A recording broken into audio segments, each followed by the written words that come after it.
This is Big Man Tyrone, and you're about to watch the MtG Cabal cast with your hosts, Woad, Thirsty, and Reptar. Sub to us on all your podcast networks at MtG Cabal Cast and YouTube. Well, guys, welcome to the newest episode of the Cabal Cast.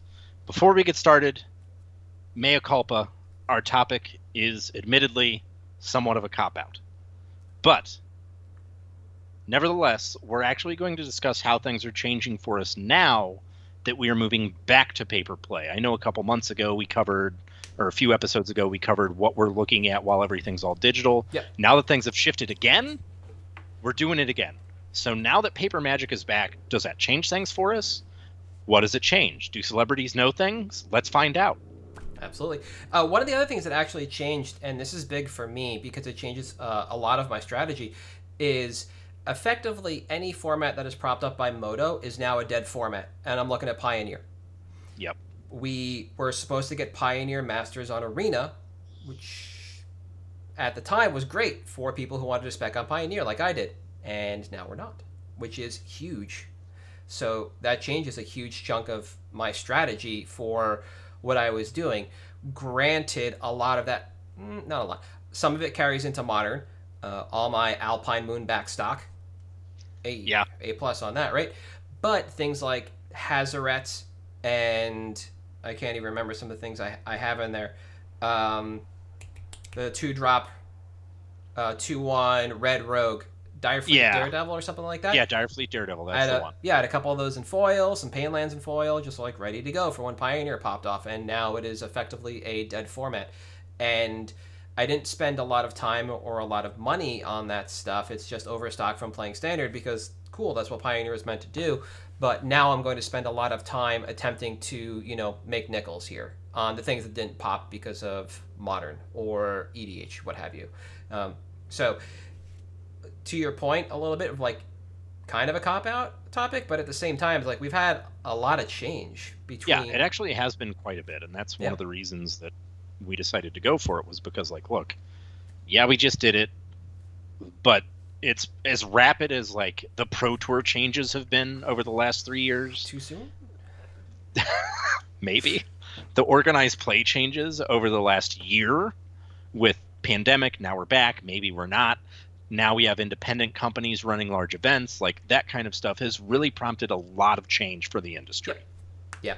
So overall, my strategy for, I'd say, the next September, October now. So 6 months is accurate. That'll put us in April. That's basically where I will want to end my run, is going to be shifting focus from primarily EDH to EDH and Modern.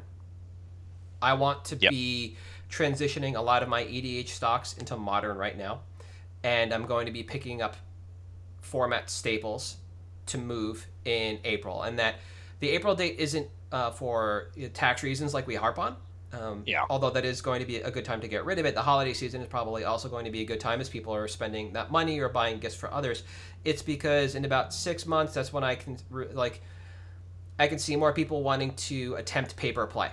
We have SCG Con coming up, which I believe has no Modern component, but MtG Las Vegas, the CFB event, does. And it's not like these are the barometers for how good the format is or if it's going to be tenable to hold at large events. We know from TCG-Con that it's going to be tenable, but coming out of the holidays, that's when I expect people to actually have real schedules in place. People are going to be working now for the 2022 schedule. So I want to be ready and expect to start moving stuff in 2022, coming to a head in the spring when more people are apt to travel because it's easier from a lot of places. So it's kind of a confluence of items, but this is something I've been thinking about and starting to move into over the last couple of months. Yeah, and I think it's important too that, one of the important underpinnings of the last year and how organized play evolved into a mostly digital format is that, and you said formats that are dependent on Moto basically, don't exist anymore. I think that's incredibly important because this is the first time where you've seen a very direct, okay, well, this is obviously something that's going to have an impact on paper because it's been digital only. Yep. And now this online metagame has established itself, and that's our default paper meta.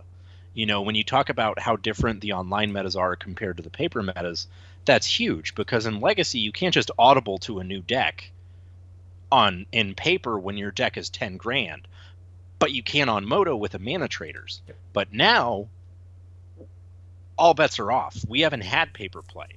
So people may have changed their decks around. They may have sold them during the pandemic when it was worth more, and they're going to buy into the dip. And formats like Pioneer, for example, there was no paper meta, and now there's not going to be. Or Modern, where the meta is entirely determined by Moto right now. But in paper, we're starting with a Moto meta. Yep. We don't know what the paper meta is going to be for a while.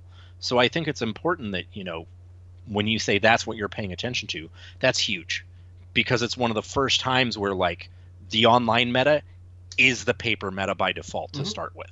It doesn't matter how fast it changed. All of a sudden, this is what we're going off because we don't have paper events with deck lists to decide what's popular. The only other time I remember this really happening was the great extended rotation of 2003 or 2004, where we rotated everything from Ice Age up to Invasion block out of extended, because that's where Moto started. Moto just didn't have cards prior to Invasion block. So once that rotation happened, Moto essentially could set the tone for the paper extended metagame, which at that point in time was still a very active and vibrant format, but the easiest way to test was globally on Moto. For what it's worth, the two events for CFB Vegas are Modern and Limited, and the Modern event starts day one is Friday. Yeah. So that is, part of the push that I'm looking for. I was thinking about dabbling a little more in Standard as well, for my change up, and I am paying attention to what's going on in the format. We've been talking about it a bunch in the Discord. With Worlds coming up, I made a couple called shots before deck lists went up on things to look at, and lo and behold, I was kind of right. 9 out of 16 decks in Worlds have Galvanic Iteration in the main. The 8 of them are listed as Epiphany decks. The 9th one is the Is It Dragons list. And that seemed like a card that was very easy to pick up on, especially as pros were talking about, well, you can have your chocolate and peanut butter in this format by literally remaking Teamer with Arlen's Is It Epiphany and the best parts of the mono green deck. You slam it together and that should run the format. And while nobody's taking that deck to Worlds, that's what I expect to come out of. And so we're kind of back in this place where we were with Guilds of Rav or whatever, whenever Wilderness Reclamation came out with expansion. RTR. Yeah, we're coming back around there where the pieces for Teamer kind of make the best deck in the format. And I made that one called shot. I think it's going to be fine, and I think I'm just going to bounce from Standard. I don't know how well things are going to go from there. So this little idea of let me try Standard again as a speculative vehicle was probably just a flash in the pan. But if it is something I move into, I will definitely let people know by way of either Twitter. I'll retire from my Bob's Burgers meme game. And never, please never. And start posting relevant things regarding the Standard. So that's me and my little world. What are you up to? What are you looking at? So actually, one of the interesting things for me is I've actually started paying attention to different content for price pushing, basically. So obviously, plenty of the EDH YouTube channels. There's tons of streams, stuff like that you can watch. I've actually been paying more attention to articles. And one of the reasons I've been doing that is because I have found that some of the top 10 lists, some of the financial spoilers, stuff like that. Obviously, Ben Blywise's set reviews are great. He's been in the industry forever. It's good reading, if not the best. But paying attention to some of the top 10 lists, because it's a nice, concise way of getting, in 30 seconds to 2 minutes, here are 10 cards to be paying attention to.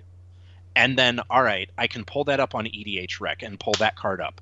what are the cards that are periphery to that? All right, are these cards that are more worth paying attention to?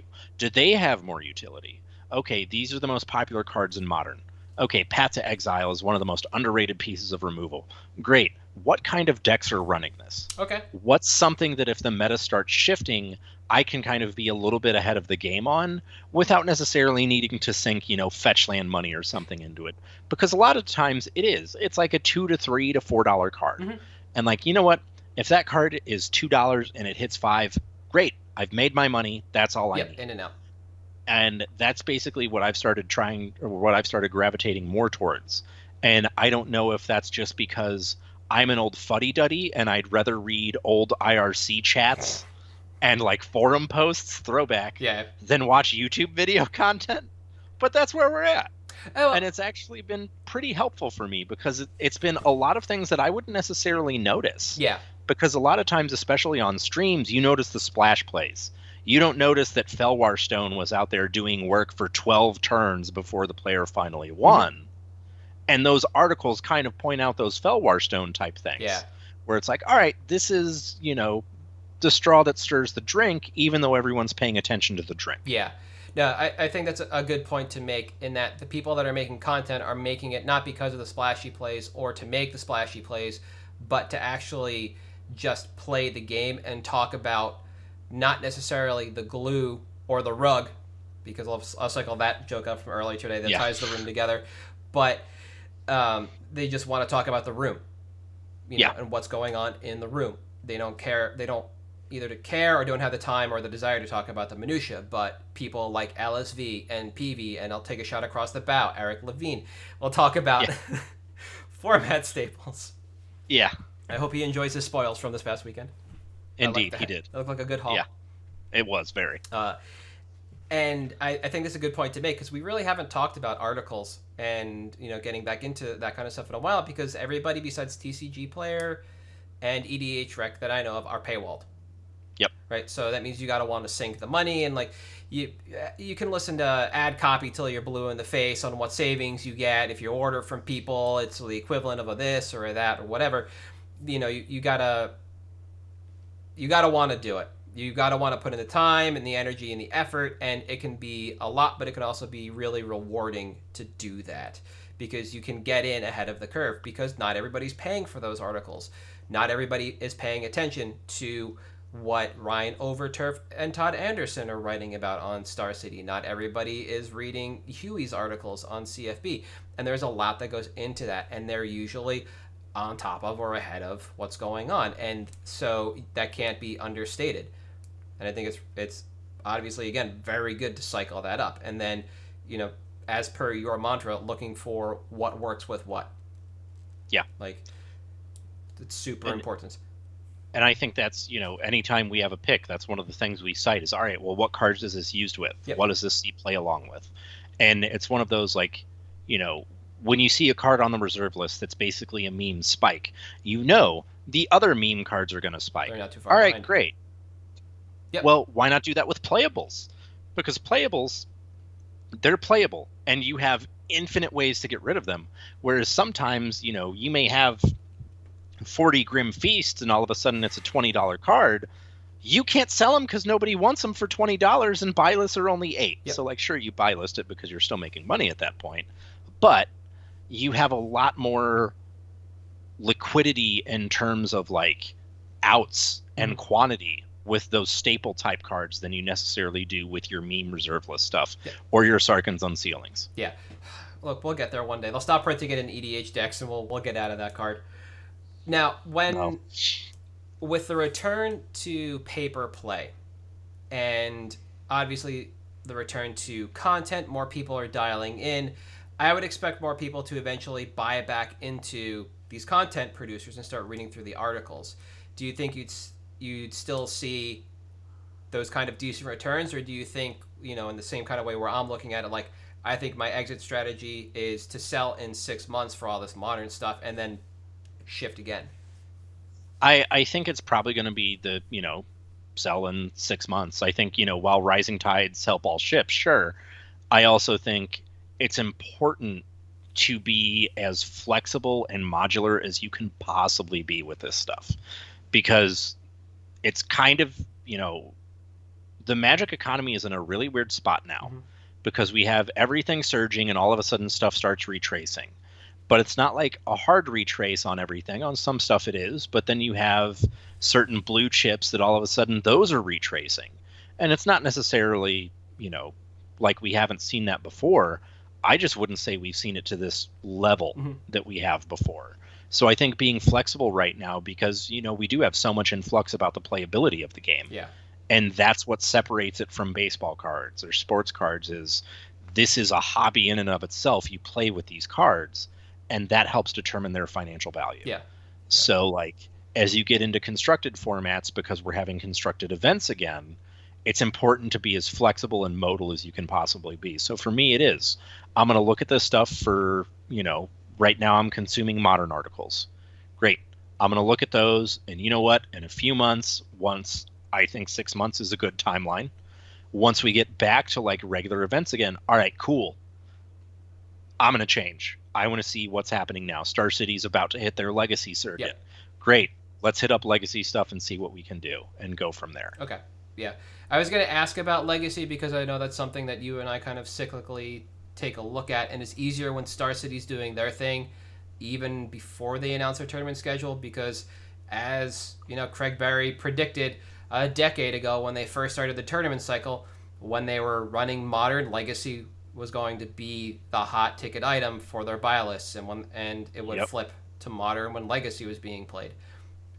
And it's cyclical and it's predictable, and Legacy is always going to be there, but in what capacity? So, yeah, right. That's something I always fool around with when I'm looking at, like, I don't want to say EDH reserve list cards, because obviously some of them are great.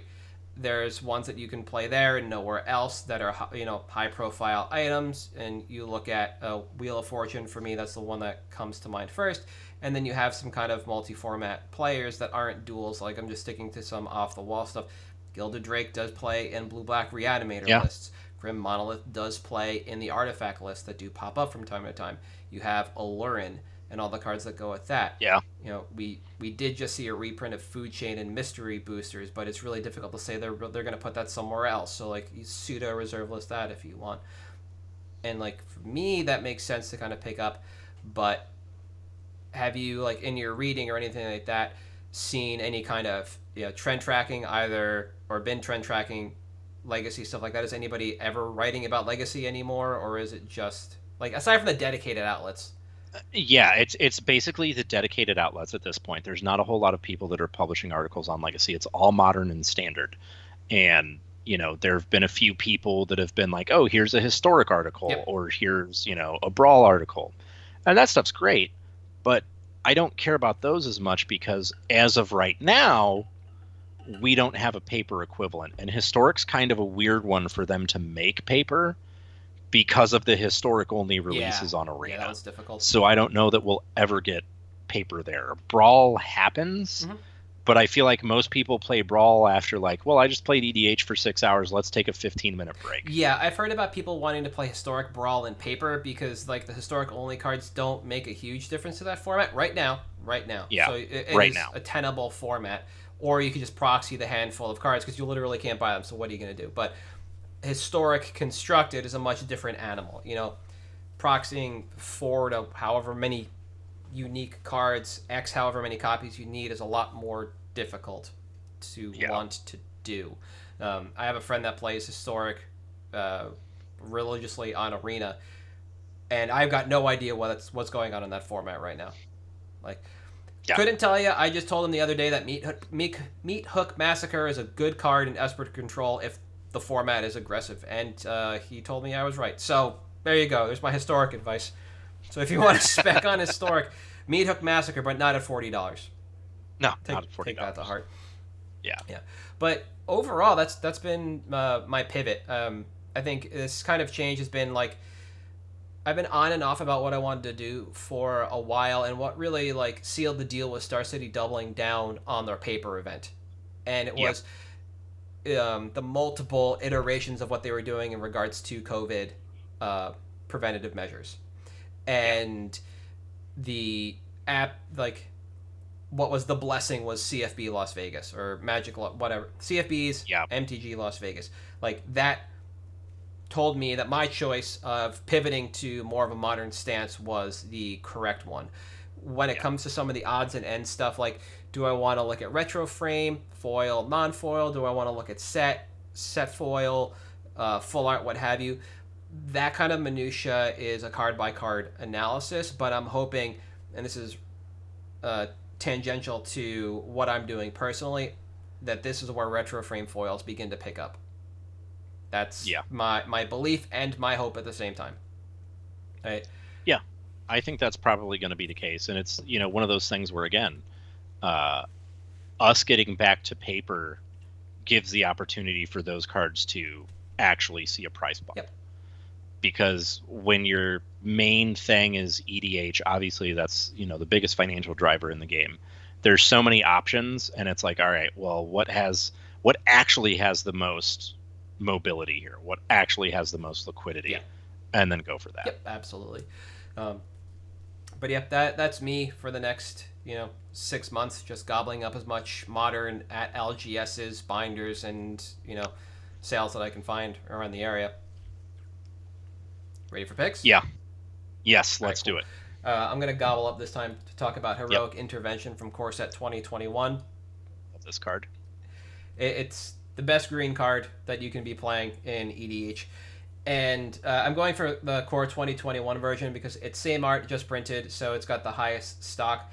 And we're finally seeing the expected retrace on this.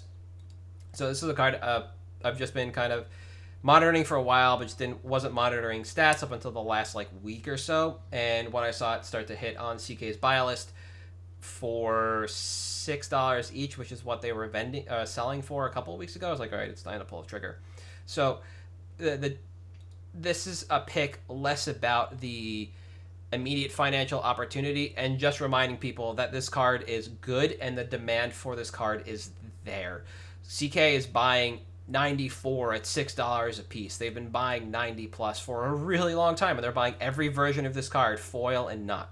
So, as I was saying to you before the cast, this is one of those picks where it's just difficult to talk about the card because it's foundational to EDH. It's why do I need to tell people that they should consider Soul Ring in their 99 or Lightning Greaves or Swiftfoot Boots, right?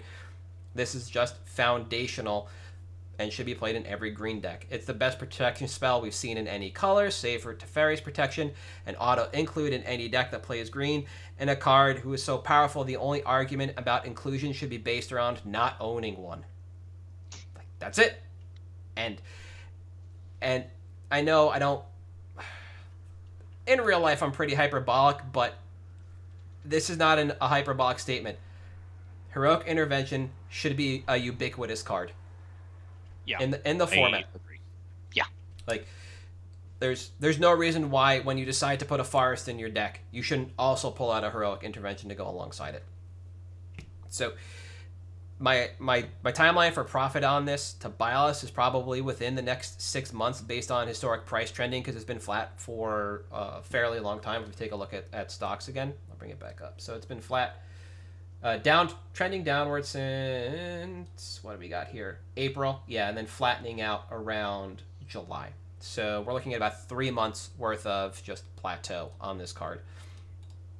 So 6 months to buy list based on that. So that's price trending and the fact that the market is still being drained. At 9 months, it should be an easy sell into buy list for profit. All the while, will continue to move within the open marketplace, so Facebook, TCG Player, etc. And profit probably starts in about 30 days if you buy in now. The only wrinkle for this is a possible reprint with the 2022 summer set, but even then, the track record for recovery is fairly strong, and it just pushes the timeline out a bit further. I don't think there's any way you can lose buying into this card at any price $10 or under. It's not going to be a question of how much, it's going to be a question of how long, and then that's when you'll see your profit. Like I said, we did get, this was in it wasn't Secret Lair, sorry, it was Commander Adventures in the Forgotten Realms, right? So it was just in the AFR Commander set, which didn't put a whole lot of stock back into No. the ecosystem. So as this drains off TCG player over time, that's where I really expect this card to kind of pick up. Right now, we're still sitting at about the same number of listings as there were roughly a week ago, but sales data is basically saying, like, in the last 2 days, we've sold 21, 24, 26, 27 copies with the data that TCG Player provides, which is not the greatest, but that's just about under a 24-hour period. So we're like looking at basically one an hour that's being sold in foil and non-foil from Core Set 2021. And again, I don't think this is going to slow down. This is just going to keep going. Yeah, I agree that it should be ubiquitous because it is such a powerful effect in a color that needs effects like this to work. It needs them. Yeah. And it's, even for constructed, it's just incredibly good at what it does. Oh yeah, absolutely. It is, outside of maybe Teferi's Protection, the best protection spell that we've had probably ever. Yeah. And I don't even know if Teferi's Protection is better. I think the only reason I like Teferi's Protection more is because your life total can't change.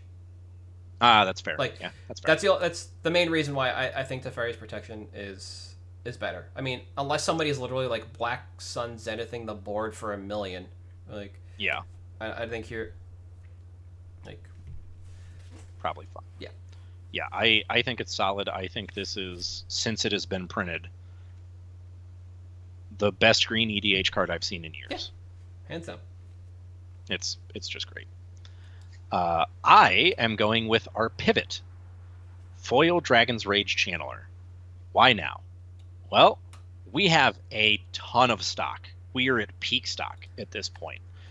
In fact, in order to get to double-digit prices on the foil of this card, which is my exact pick, you have to go to page 7 on TCG, and that's only 2 digits with shipping. So why am I picking it when there's so much stock? I don't know. Have you read the card? It's insane. This card is so good.